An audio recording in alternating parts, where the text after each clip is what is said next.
Դու կարող ես դեբիլ ես, հիվանդ ես, արա արտահայտությունները։ Սա հերթական հայկական սերիալն է, որտեղ էլի մենք երիտասարդներին լավ բան սովորացնելու փոխարեն սովորացնում ենք, որ ձեր ընկերուների հետ կարող եք խոսալ արայով։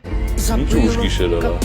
Չգիտեմ, խիներ վայնանալուց հարցնել իրան կարող է գլուխդ քորա գալիս։ Մաման լուրջ ոնց որ գլուխդ քոր ա գալիս։ Ու սпасել այդ երիտասարդությունից զարգանալ, առաջընթաց ապրել, կրթվել, հարգել կանանց կամ վատ բառեր չօգտագործել։ Կարծում եմ 21-րդ դարում ժամանակները փոխվել են ու ցավալի է, որ ֆիլմի գլխավոր հերոսը տղա ով սիրում է ինչ-որ մի աղջկա ու պետք է իր սերը դրանով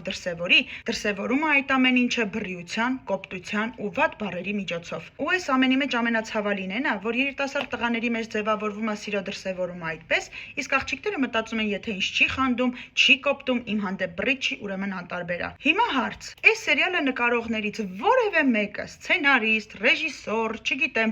օպերատոր կամ զվուկավիկ, մեկը չասեց, որ ժողովուրդ սխալ ենք նկարում, սենս չի, կարող է ինչ-որ վատ բան սովորացնի։ Չացնեմ, որ սա սիթքոմ չի, հումորային չի, սա լուրջ հայկական սերիալ է, որը 26 թվականին հեռուստաալիքներով ցույց են տալիս։ Կարծում եմ, այս մարդկանց պետք է ուղղակի հիշեցնել, որ սիրո դրսևորումները լինում են այլ ձև՝ սիրո, ծաղիկների, նվերների, հարգանքի ու մնացած այլ բարի բաներով, ոչ թե կոպտությամբ, ոչ թե լեզվին տալով, տնեցիքին կպնելով, ոտից գլուխ դու ես ասելով ու տենց մանկական լեզվակռիվներով։ Դե տենց տունն ես մնացել, ձերոնք իրանց սուրբ պարտքը համարել են, հա, տակնությունների մասով։ Խնդանում ոտիցդ գլուխ ես հասկացա։ Չգիտեմ, ես մտածում եմ, որ դա սխալ է։ Շարունակում եմ նայել այս վիդեոն ու չեմ կարող հասկանամ ինչ է նշանակում դու կարող ես դեբիլ ես, հիվանդ ես, արա արտահայտությունները։ Ո՞վ դեբիլ ես։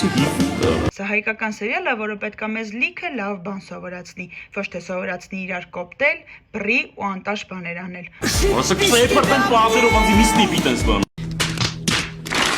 Հուսամ գոնե այս վիդեոն երիտասարդներին կհիշացնի, որ պետք չի նմանվել իրենց ու սիրո դրսևորումը բռիությունը չի։ Սիրելի տղաներ ու աղջիկներ, սերը դրսևորվում է հարգանքով, իրար հարգեք ու սիրեք ու մի նմանվեք հայկական սերիալներին։ Դրանք իրականում շատ սխալ են նկարված։